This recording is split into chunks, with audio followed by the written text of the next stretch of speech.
Hey guys, welcome to part 3 of my series where Chuck Norris dominated the 1980s. In this segment, we're going to start with 1986 with his animated series, Karate Kommandos. At the beginning and end of every episode, the real Chuck Norris, usually at what looks like his home gym, would talk to the camera, or us, the audience, about the moral of the day's episode, whether it be telling the truth, being a good friend, or not stealing things from others. In the series, this didn't always apply to Chuck, as he stole a bike. It's my bike! Sorry guys, this is an emergency. I'm Chuck Norris. Contact me through the American Embassy. A biplane, and even a space shuttle. Americans. Now, in Chuck's defense, he didn't just steal these because he wanted to leisurely ride the bike, fly the space shuttle, etc. He had a mission. He had to stop the bad guys at any cost possible. In Karate Commando, Chuck Norris plays himself as an action hero tasked with battling villains, protecting the innocent, and promoting the virtues of martial arts.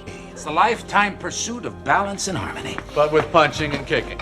The show revolved around Chuck Norris and his team of elite operatives who fight against evil forces, led by a villain named the Claw.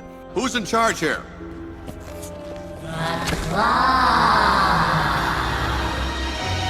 He uses his karate skills to defeat foes and save the day, often engaging in epic martial arts battles and showing off his signature moves, including his roundhouse kicks. Although Karate Commando didn't have long-lasting popularity, it capitalized on Chuck Norris's image as a tough, heroic figure. The series' appeal was bolstered by the fact that Chuck Norris was already a well-known action star in live-action films like Missing in Action and The Delta Force. Karate Commando has since become a part of pop culture, particularly among those who remember it from their childhoods or even as part of the larger trend of celebrity-driven cartoons from the 80s.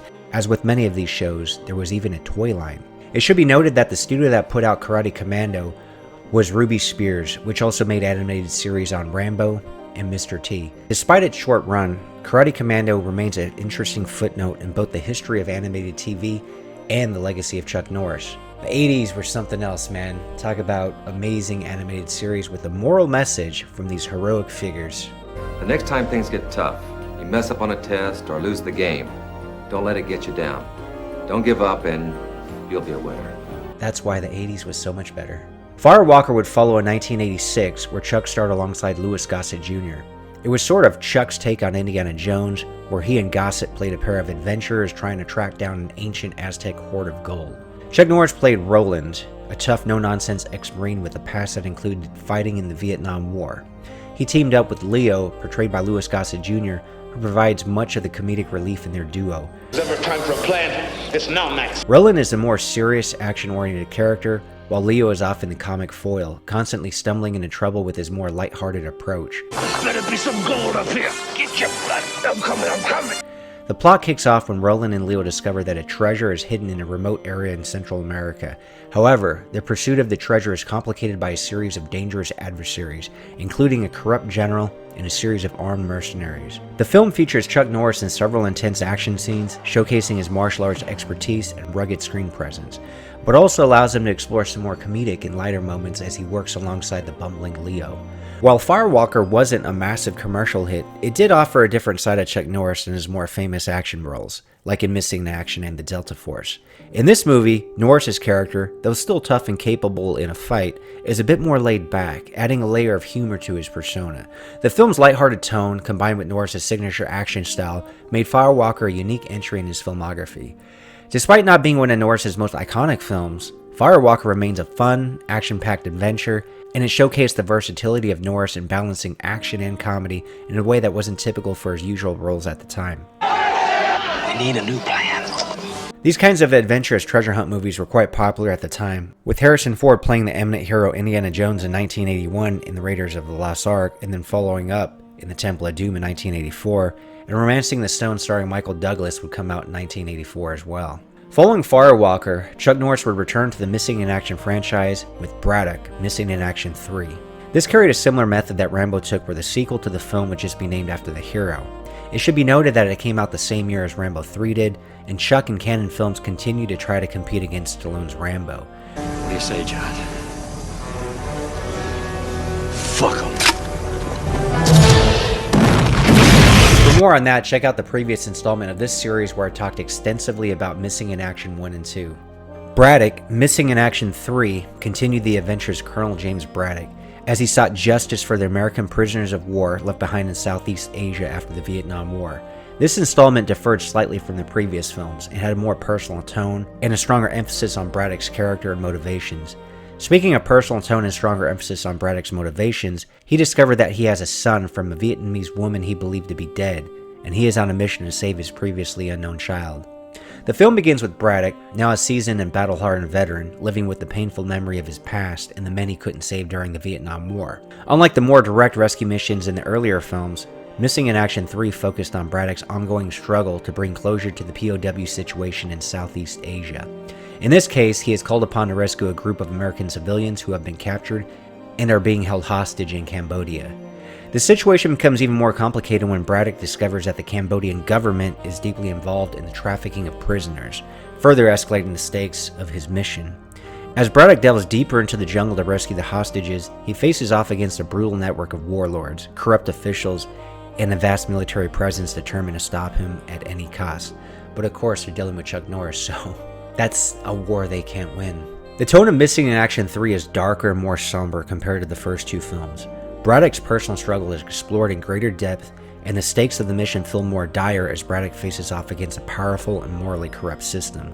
While the film still delivers on action, it also incorporates elements of drama and character development, giving Braddock more depth than simply being a heroic one-man army. The film's pacing is more deliberate, with fewer high-intensity action sequences in comparison to its predecessors. Instead, the focus is placed on Braddock's journey through the war-torn landscape of Cambodia and his interactions with various characters, both allies and enemies. This deeper exploration of Braddock's psyche adds emotional weight to the film, making it less of a typical action flick and more of a character-driven narrative. While Missing in Action 3 was not as well received as the first Missing in Action films, it still garnered a certain level of appreciation from fans of the series. Critics and audiences at the time were divided on its tone and pacing, with some feeling that it lacked the punch of its predecessors, particularly in terms of its action sequences.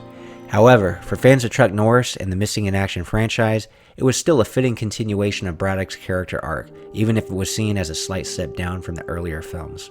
As the film comes to a close, Braddock completes his mission to rescue the hostages and liberate the POWs. However, there's a bittersweet element to his victory as it becomes clear that Braddock's personal quest for redemption will never truly be over. The closing scenes show him looking towards an uncertain future, with the weight of his past still heavy on his shoulders. The film ends with a sense of resolution for the characters involved, but leaves Braddock's inner turmoil unresolved, making it a more complex and introspective conclusion to the Missing in Action series. Overall, Missing in Action 3 stands as a more reflective and nuanced take on the action genre, with Chuck Norris delivering a performance that is less about physical feats and more about emotional resilience. For those who appreciate character-driven stories in the context of action films, it provides a satisfying and somewhat tragic end to Braddock's journey. In 1988, Hero and Terror would follow. In Hero and Terror, Chuck Norris played the role of Danny O'Brien, a tough, heroic LAPD detective who faces off against a terrifying serial killer known as the Terror. The movie, directed by William Tannen, combined elements of action and psychological horror as O'Brien confronts a deeply unsettling threat. This, of course, wouldn't be the first time Chuck faced off against a serial killer. That also occurred in 1981, which I talked about in part 1 of this series. As far as Hero and Terror goes, the plot centers around the notorious killer who had been a feared figure years ago but was thought to be dead after a previous encounter with O'Brien. However, the killer, a hulking figure named the Terror, resurfaces, committing gruesome murders once again. The Terror's psychological manipulation and brutal tactics make him a particularly chilling antagonist, setting up an intense confrontation with O'Brien, who must battle not just his physical abilities, but also his inner demons and fears. Chuck Norris's character, as in many of his action films, is the embodiment of strength, determination, and justice. However, in Hero and Terror, there's an added depth as O'Brien deals with the trauma of his past encounter with the Terror, making him more vulnerable and relatable than some of his other action movie personas. The emotional stakes are heightened by the personal connections O'Brien has with those around him, including his partner and his love interest, which is a bit of a departure from Norris's usual lone wolf action-driven characters. The film, while not as critically acclaimed as some of Chuck Norris's other works, such as Missing in Action or The Delta Force, still delivers the action fans expect, with Norris showcasing his martial arts skills and tough guy persona in several fight sequences. The movie also delves into the theme of overcoming fear, not just of physical danger, but of confronting one's past and unresolved psychological scars. Overall, Hero and Terror blends action and suspense with a psychological horror element, making it an interesting, albeit somewhat lesser known, entry in Chuck Norris's filmography. Chuck Norris would not come out with any other films in the 1980s, leaving a small gap in his filmography in 1989, as that year would not see any releases. However, he would be back in a very big way with 1990 with a sequel to The Delta Force. So The Delta Force 2 came out in 1990, he followed that up with The Hitman in 1991, and then Sidekicks in 1992.